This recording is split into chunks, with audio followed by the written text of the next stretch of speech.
your grace as we navigate this virtual setting. My name is Chloe Keene, and I will be the facilitator for this session. Our friend Leanne Patch-Highfill will be our moderator. Aloha, Leanne. Before we get started, we just have a few things to share. Mics will be muted during the presentation, and we just ask that you use the chat for questions or any kind of comments that you will share to follow that will be shared during the presentation. And then if you happen to log off, just go ahead and log back in. And as a reminder, this session, as well as all the others, will be recorded and will be made available via the conference website within the next week or so. Okay, so let's jump into the session. We would like to welcome Mele Look of University of Hawaii John A. Burns School of Medicine.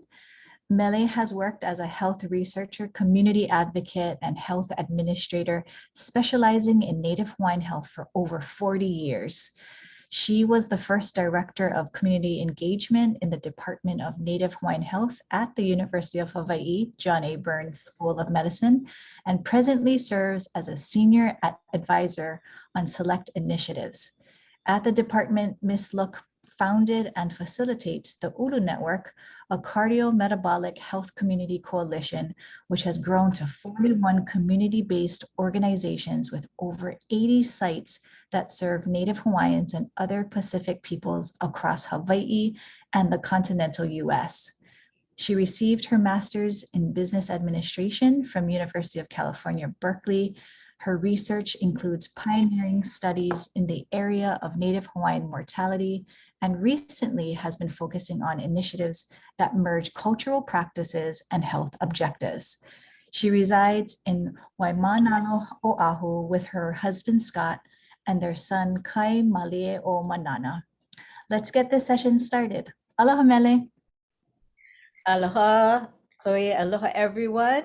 I am coming to you from the medical school in Kaka'ako, and I am very excited and pleased to be able to share our work over the past 10 years on this intersection between our Kupuna knowledge and modern Western knowledge, and where the exciting areas that can open up for us. So really the full title that I wrote was 7 Ways Hula Improves Health, Findings Shared by Kumu Hula. Not all of them were Kupuna, most of them were Kupuna, but Kumu Hula and scientists. And joining me today in this presentation is all those names that are on the screen in front of you, including Dr. Aukahi Austin Seabury, who was the keynote speaker today, and I hope you had a chance to hear her. She brings exciting wisdom and exciting energy to any topic she talks about. Let's see. So this doesn't come out of nowhere. So really, we must acknowledge the shoulders which we stand on. And I say we, the collective group of all us researchers and culture practitioners who move this effort forward.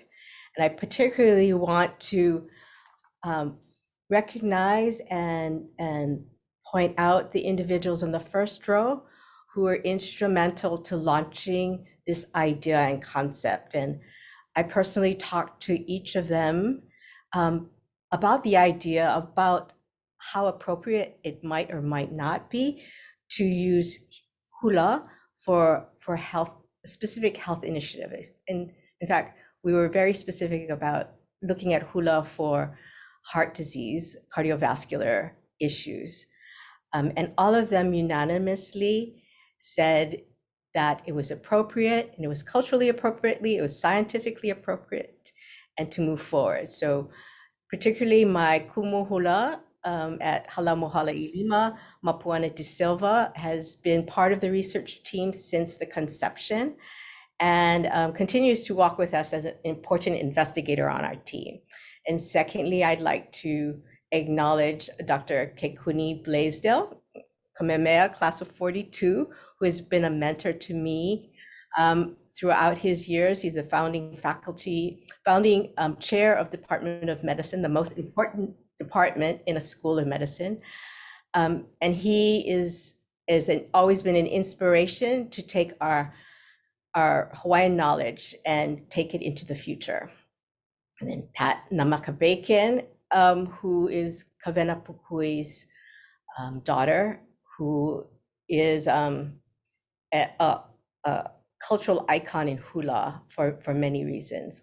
Pena Wong, greatest living chanter, and Liana Woodside, an esteemed Kumu Hula and Hula Loea from Maui.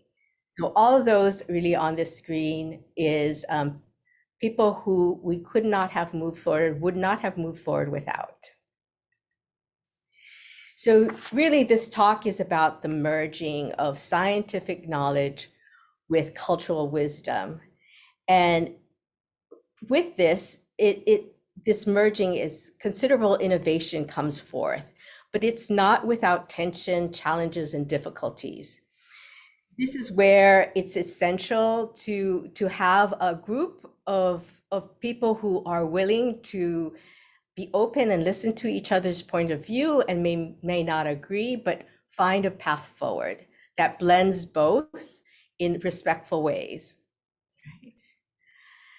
And this is similar to what we see and we saw and we're all inspired with of what was happening in voyaging. And Nainoa Thompson, right, our amazing navigator, really saw voyaging as the intersection of culture and science and the capacity of the human mind. And that is true. The indigenous knowledge is just being appreciated in terms of what it can bring into the world of science and living and the improvement of living and maintaining our earth and maintaining our individual bodies. So it is really us indigenous people who are well positioned to merge these two great bodies of knowledge. And in this thought process is visionary Kenneth Francis Ka'umoa, Kamu'o Kalani Brown, who is a mentor to me from my days at Queen's Medical Center, who encouraged this Nainoa to move forward with voyaging and made it a part of Queen's when he was chair there, and also inspired and encouraged me to move forward looking at the intersection of hula for health outcomes. So what do the scientific and cultural experts say about using hula for health?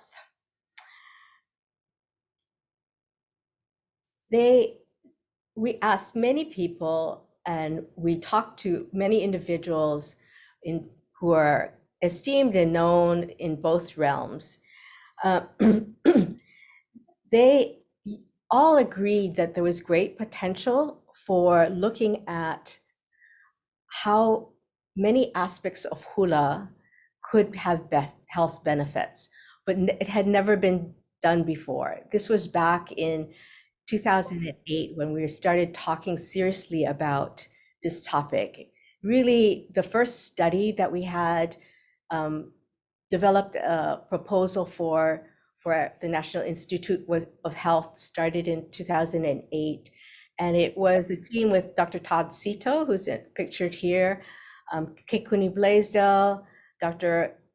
Kiave Moku Kaholokula, as well as Dr. Frederick Pashko, who are all on the screen. And it really was a brainstorming session about ideas to look at how to improve cardiovascular health in Native Hawaiians.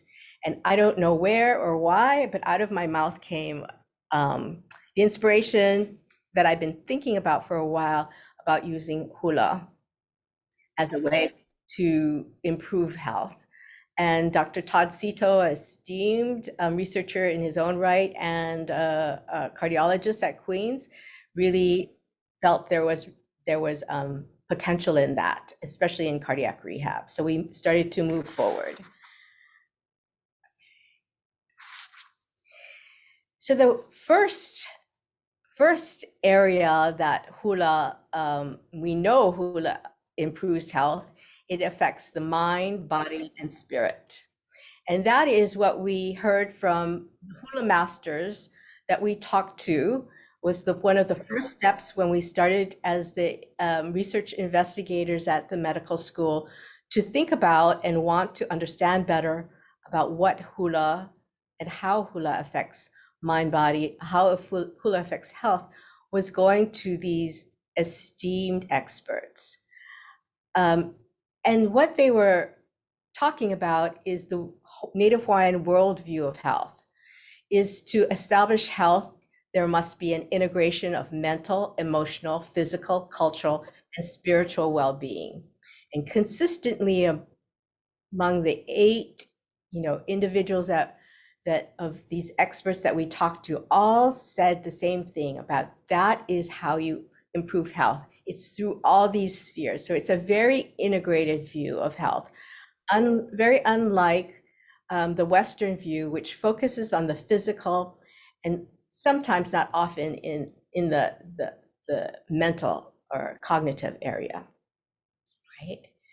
What also the hula masters told us, the loya hula, is that training in hula requires all spheres, right? Mental, emotional, physical, cultural, and spiritual spheres. And that these spheres differ, the development of these spheres differ with the stages of training and the ages of the dancers. So they are so experienced as educators and experts. They know it comes to their students, as many of you teachers know, really at different stages, when the student is ready and open to it, and when the teacher feels the student is ready and open to it, that they come into these different areas of knowledge and integration. And if anyone's interested, up at the bottom, I have the citation of the Hawaii Medical Journal article we wrote about our conversations with these experts. So next is really to understand, well, how does hula create integrated health? That was the next thing as investigators we wanted to understand better. What the hula lo'ea told us is it helps reduce stress. It settles the mind chatter that you might have. And they often tell their students to leave it at the door, leave those stresses or concerns at the door. But when you come to halau, you focus on hula, and that gives your mind some peace, some centering, some focus.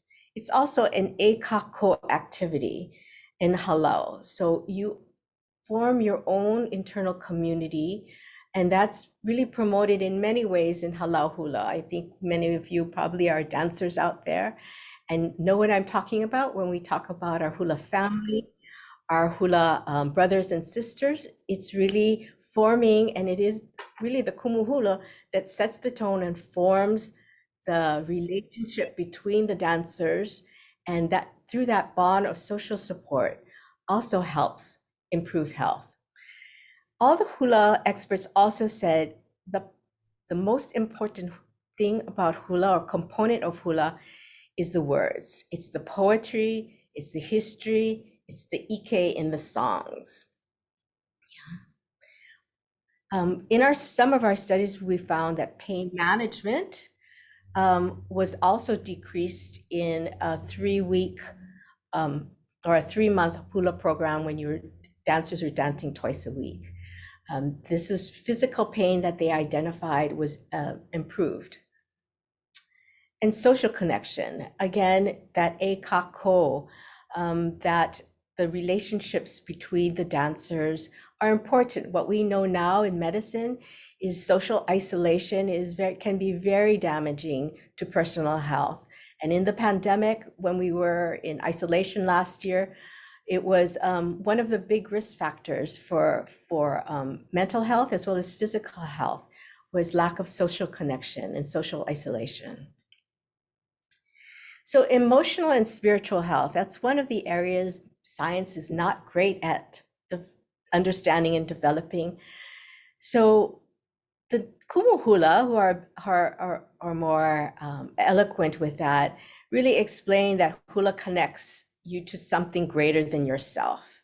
And the most important component of hula is the words, as I mentioned.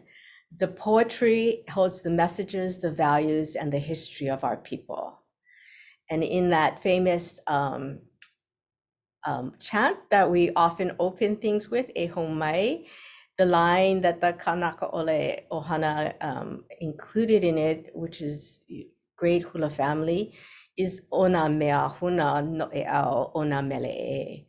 And so it's in the hidden secrets are in the words of the chant. Yeah, it is in the words of the Mele that we find the answers.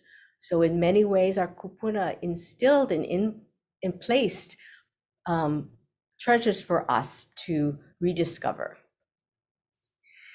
From the Kanaka Ole Ohana, Taupura Tangaro, more eloquently than I can explains that spiritual connection, that hula charms you to enter another world, another space. It is the intersection of the secular and the spiritual that hula brings. Oh, so the second effect of how hula improves your health that we have found out is that hula creates social support, which is critical to well-being. Yeah. Some of the Kumu hula that we talked to said that, one of the Kumu hula said that when they're dancing and smiling and don't have a care in the world and they feel connected to each other and they feel connected to me and the music moves them, it's that belief in yourself, that you're beautiful, you can do it, you can accomplish this, you can do anything. You know that together, all of us together makes it happen. That power, that ability to connect and know that that community, that collective that you formed will help you through not only being a better dancer, but will help you through life, is essential. And we found that proven out in our scientific measurements when we looked at groups of dancers and how they change in terms of their feeling of social support after dancing for only 3 months, twice a week. They had much more increased sense of social support. And another Kumu hula expressed it succinctly by saying, it's our hula brothers and sisters who carry us through the hard times. And again, us dancers who especially are dance with halal hula, know the power and the support we always get from our hula brothers and sisters.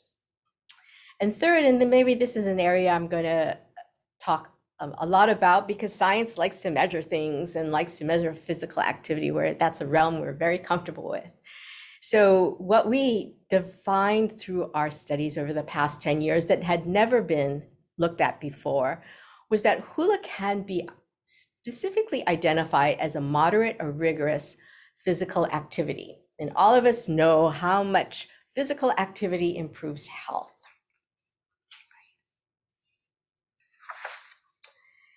So Kumuhula Nalani Kanakaole cautioned us early on in our studies that if you focus on hula in its entirety, you will get your health outcomes that we were seeking. But if you focus only on the physical aspect of the dance, success is not so likely. So again, the Kumuhulas remind us that it's not just one aspect of the dance, of hula, of our cultural practice that will get you health. It is the entire cultural practice that will have an improved effect.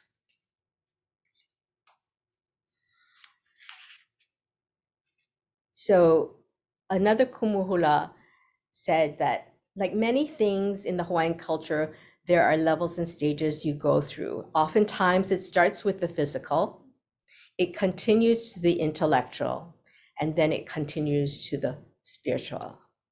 So what we know is that it might be the physicality of hula that draws you in, how beautiful the dancers are, how wonderful they look. But it's really the deeper levels that will give you the most meaning. So yes, so we looked at hula in many different ways that us scientists love to look with the numbers. And we determined that a hula class meets the recommended levels of physical activity. So yes, that 60-minute class that you go through does a wonderful peaking of heart rate through a warm-up, through a continuous dancing phase, and then through a cool down.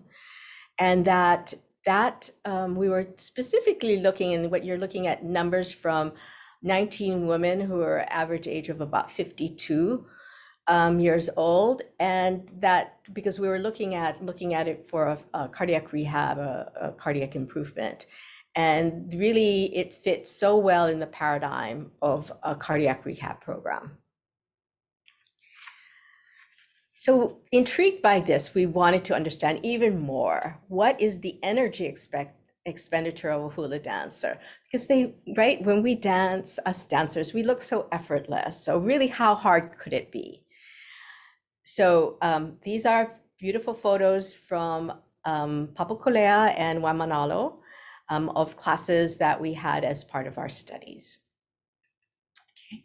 So the way you understand energy expenditure is looking at metabolic equivalent. And it's the amount of energy a person is expending, right? And the measurement of one is you sitting and resting. It's used by physical therapists, doctors, trainers, and exercise physiologists to prescribe what kind of activity and how much activity you should have. And it had never been established before for hula. So this is some of the equipment we use to determine really how much energy does it take to dance hula. So these are the common activities that MET has measured, right? This is all kind of things that we know, sports activities, just activities of living. With the highest on this sheet looking at is soccer at about 10.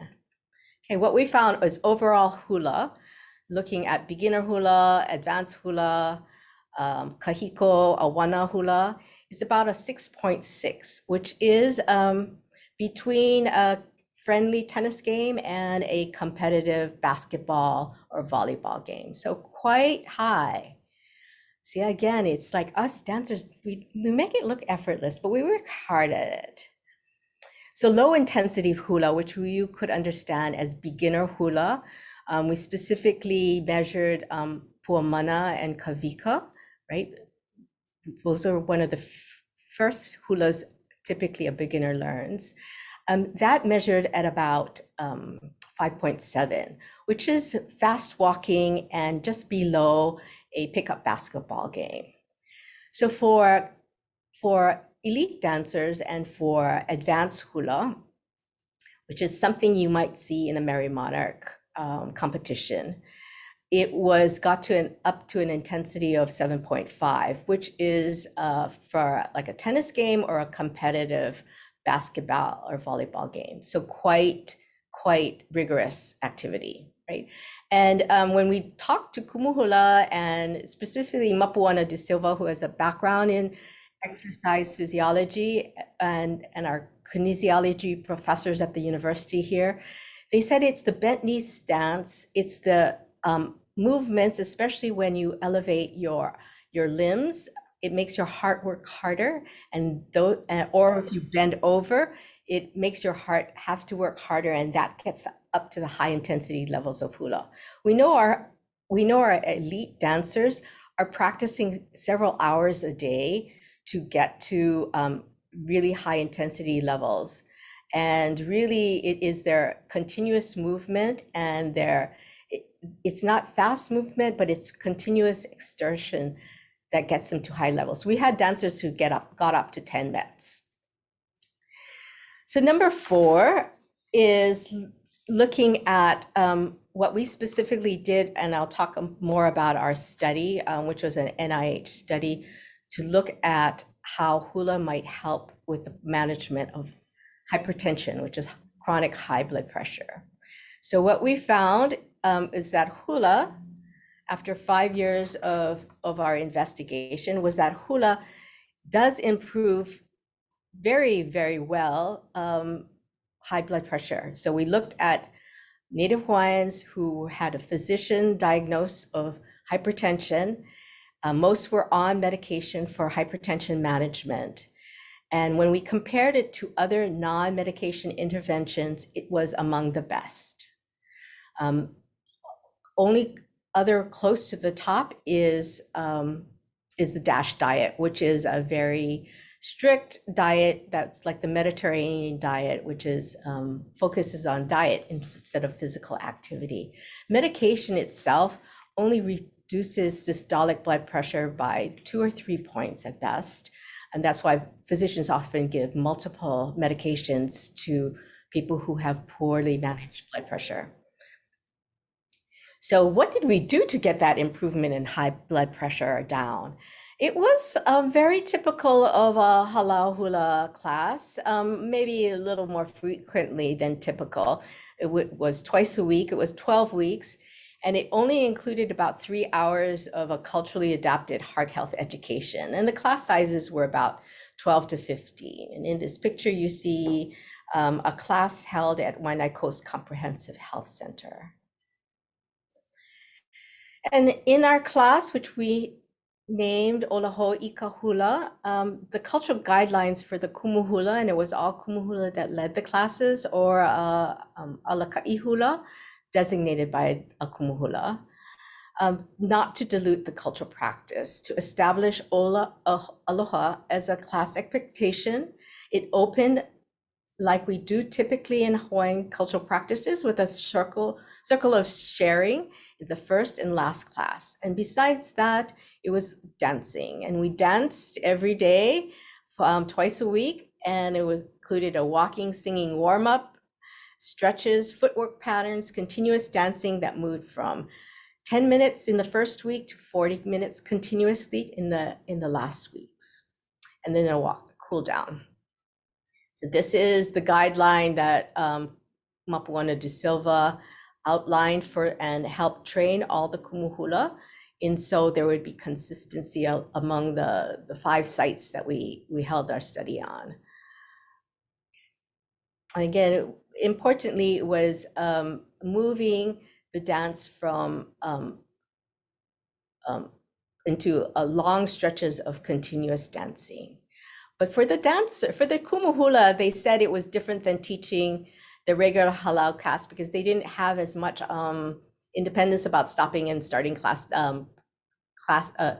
halal to give instruction. They really had to focus on periods where they did straight dancing. But for the dancers, it felt very much like a halal hula class. So this is the results, and we're very proud of it. Because we got such strong improvements in a randomized control trial, which is a gold standard for clinical testing. What we were able to do, if you look at the left side of the screen, which is the brown and orange columns, is they started off with a 144 as their systolic blood pressure. So that was stage 2 hypertension. And in 3 months, they got down to stage 1, and then just an elevated by 6 months, an elevated blood pressure. So they weren't at normal, but they were moved down 2 stages, which was very significant. And the control group, which got Hula eventually, but during their waiting period, they also reduced, probably because they were much more conscious about improving their own maybe diet or sodium intake, but they only dropped stage 1. So they only dropped 1 stage, whereas everyone else dropped, and the Hula classes dropped to stage 2. We also saw that when we compared with the percent of participants who dropped to 130, which is a big goal for blood pressure management, at 6 months, 45% of the intervention group, of the Hula group, improved, while only 21% of the control group improved. So it has been published and really acclaimed internationally the success of this study. And it was really groundbreaking news, and the world is really watching what we've been doing in terms of establishing a cultural practice as an effective, proven intervention for health. NIH featured it on their website, the National Institute of Health, which is the most esteemed research institute for health in the world. Featured on TV, in magazines, in international magazines, in science magazines, in cardiovascular magazines. And we had over 20 million unique views worldwide watching our findings as it came out last year. So we are very proud of being able to share and merge together and bring forth the amazing power of our cultural practice. Number 5 is that hula, we determined, reduces the risk of heart disease.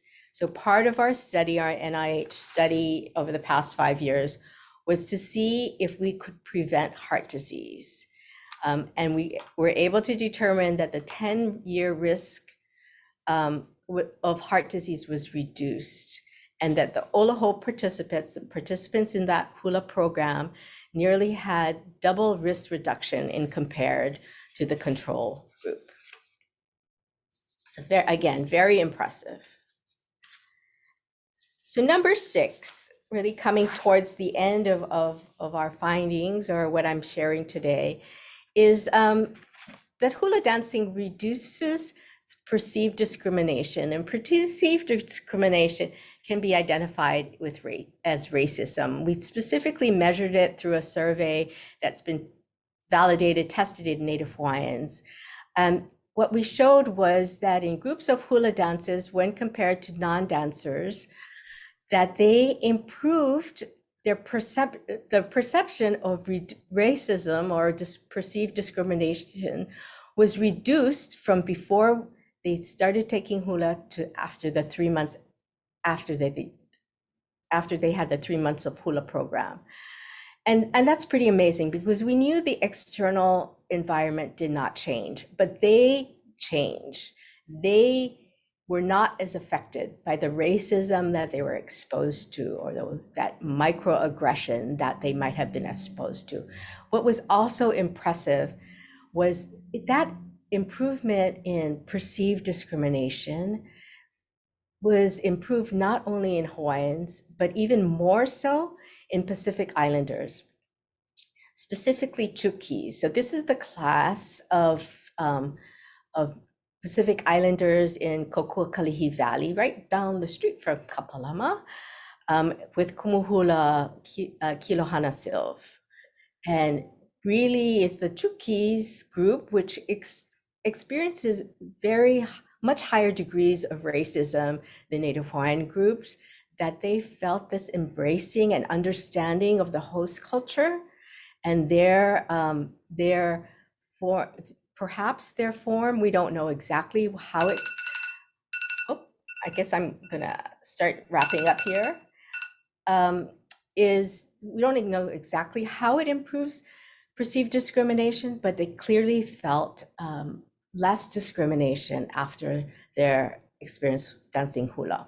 So the 7th and the final thing I will talk about is our latest study, which you might have seen. It was featured in the Sunday paper a couple of weeks ago, and it's looking at hula and cognitive health. So it's a new study we're embarking on. And when we talked to Kumu Hula and to hula dancers that participated in our past studies, they have identified that it helped them mentally too. And Kumu Hula Mapuana Silva in the article said that hula is one of the best ways to stay in good health, and not necessarily only physically, but mentally, emotionally, and spiritually, and especially for Native Hawaiians, because it is our culture. We also talked to hula dancers after they took our 3-month program, and they said it improved their mental health. It helped them, their memory. So we're going to be spending the next 5 years to show in scientific ways how that's possible, and maybe what aspects of hula are specifically helping them. But My guess is it is what the Kumu Hula told us 8 years ago. It's the integration that Hula brings of mind, body, and spirit. So I wanted to toast and celebrate our Kupuna Hula. Here's one of the most beautiful dancers I know, Beverly Noah, and also Namaka Bacon, who was so kind to us in sharing her time and insights. And Sylvia Ching, who was a hula sister of mine during one of my unikis. And Auntie Sylvia has passed on, but she was an inspiration of returning to hula and regaining her health. So the parting thoughts is hula is for everyone, and that's one of the blessings of the Hawaiian culture and of our Kupuna Hula, who says hula is open to all genders, a really wide range of ages, and hula is found across the globe. Its interest always amazes us that there are halal. There's only 203 halal hula in Hawaii, but there's over 1,000 worldwide. And Kumu Hula Mapuana, says, I feel her next to me right now, said that you will find that hula unlocks so many doors to the world and so many doors to health. So in summary, hula is a cultural health practice, including mind, body, and spirit. And we are ohana when we dance hula. It's a moving meditation of the land, of the people, and the stories. It's Pacific pride and cultural identity and the merging of cultural wisdom and scientific knowledge. So where is Oloho, that program we had developed, being offered? We've trained over 53 kumu hula. This includes Alaka'i Hula and Kokua Hula, and 14 organizations have delivered it across 18 sites. And these are photos of some of our Kumu Hula and Alaka'i Hula that have led the classes. And so mahalo to all those who walked with us during the last 8 years, and our funders who made this possible.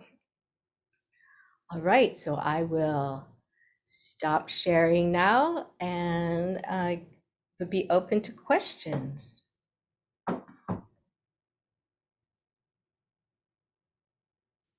Oh, so Chloe or Leanne, I think you're muted. I'm watching the chat to see if we have any questions pop up. Okay.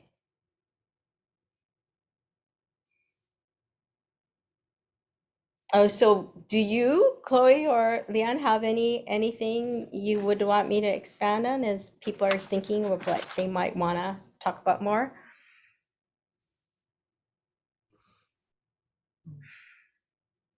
We asked a question, somebody asked if you would give us a demonstration. Sandy, asking for a demonstration.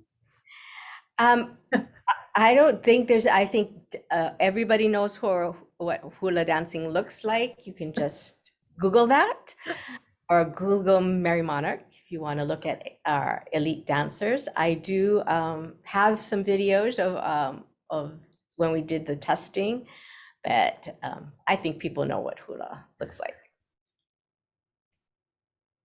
Chloe might even be willing to give us a demonstration. Stop it. Somebody There's asked if they a lot can of friends, a lot of friends in our session right now that could. Yeah, or can we try with you now as a way of a break? Okay, if there's any kumu hula in the audience right now who would want to get up and share? I don't know if we have any music that we could play with them, but I'd be open to having somebody else share.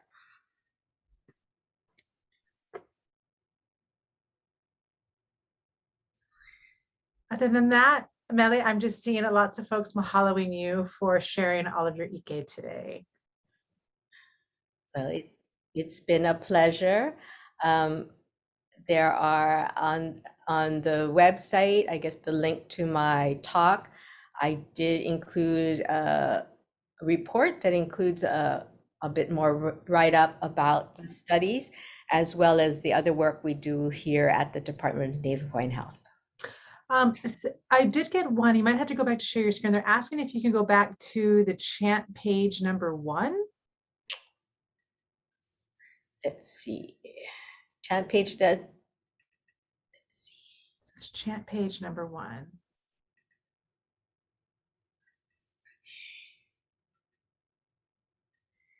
Let's see. Oh, let's see. Wait, I am. Let me try to get to it. I think, is it where I talked about Ehomai? Sandy, I'm going to say that question is going to be for you. It was the chant that started Ona Mea Huna. Oh, yeah. You know, Didn't get it's the chant Ehomai na Ehomai na ike mai luna mai e o na mea huna no e o na mele e. That is Right, because if you would just want the chant, it's probably really easy to find you the just words on Ehomai. correct. And I don't know where did I do that? I forgot I don't see what page I had that on. Maybe it's this one. Yes, maybe it's They're also asking, once you get past the Ehomai, can you also show the page where these hula workshops are available in the community? okay. So that is You're second to last, I think. It was pretty right. end. Yes. So here we go.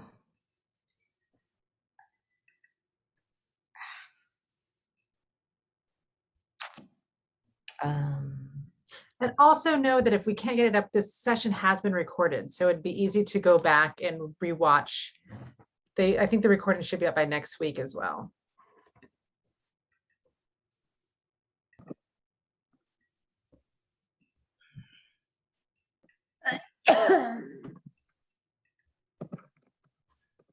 So I think I lost my screen. So I don't think I can get it back up. So let me just talk about where it could be. Oh, here it is. So here's the sites that are actively doing it now that I know is Papakolea, is a Waimanalo Health Center, Hui no Keolopono in Maui, Native Hawaiian Health System on Maui, Hui Malama Olana o Iwi on Hawaii Island. We are going to be recruiting at those sites for our new study looking at cognitive health, which will be a longer program. It'll probably be about 9 months. So if you are interested and are over 50 years old and you might thinking that you might have some memory issues, we will be, but probably not till early next year, recruiting for our new program. Let's see. Let me see if I can get my screen up. And then Mele, I had one other question from Mel. Was the improvement of racial relations? Oh, wait, where'd my question go? Here, where did it go? Where did it go? Oh, did it? That's okay, it just popped out. So do you think that the improvement in racial relations is a byproduct of the study, or was it intentional? It was not intentional. In fact, that's a funny story because we really didn't think we would get much of an effect because we didn't design the program at all to affect perceived discrimination. One of our investigators, Dr. Kahola Kula, it's discrimination and levels of discrimination as a stress factor in Native Hawaiian populations is an area of interest to him. And so he just really wanted, a measure of these people with high blood pressure, how much perceived discrimination were they feeling. So that it changed was a surprise to us.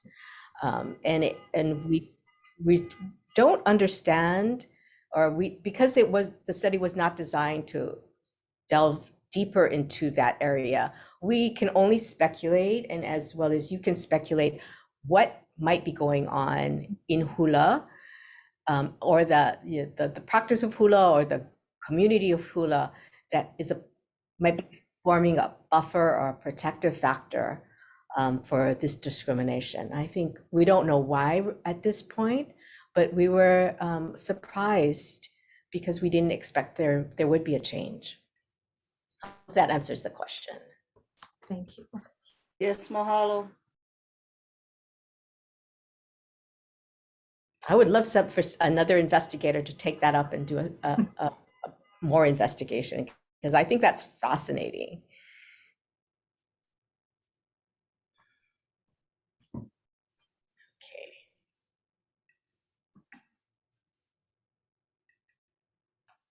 Any other questions, Leanne? I don't see any others, just lots of mahalos. Okay. Yeah, mahalo Mele. Thank you just for sharing your aloha and this legacy work with us. And yeah, what else it'll inspire within each of us as well as the community as it continues to perpetuate. So mahalo so much. So yeah, friends, if you can turn on your camera and show your aloha to Mele. If you're able, go ahead and join us for lunchtime Mele. The link is in the chat, as well as a survey to share your feedback. Appreciate you joining us today. Have a great rest of the day. All right. You too have a wonderful conference. Aloha. Ahui ho.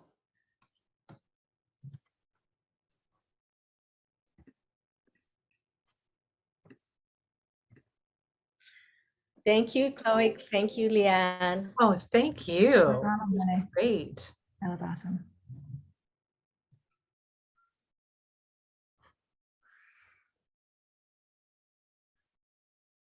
Okay. I'm gonna go ahead into lunch Mele. Thanks, Thanks, Chloe. Mele. See you back here at, what time is our next? 1 o'clock. Jamie starts at 1, so I'll open up the room about 12:45. Got it. Okay, see you soon. Take care. Yeah.